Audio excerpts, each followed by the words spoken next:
When choosing the best yoga mat, it's important to consider several factors that contribute to comfort, durability, and stability during the practice. You got to look for that. They're not all the same. One key element to look for is thickness. A thicker mat provides more cushioning for joints, making it ideal for those who practice on hard floors or need extra support.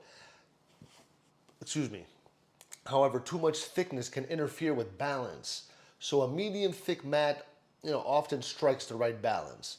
Material also plays a significant role.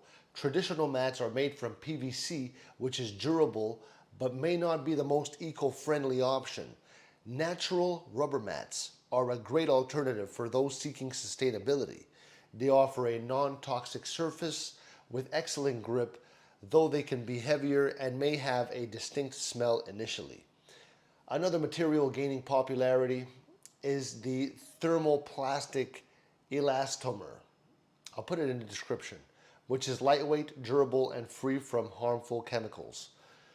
Texture affects both grip and comfort. Mats with a textured surface provide better traction, especially for more dynamic poses, reducing the likelihood of slipping.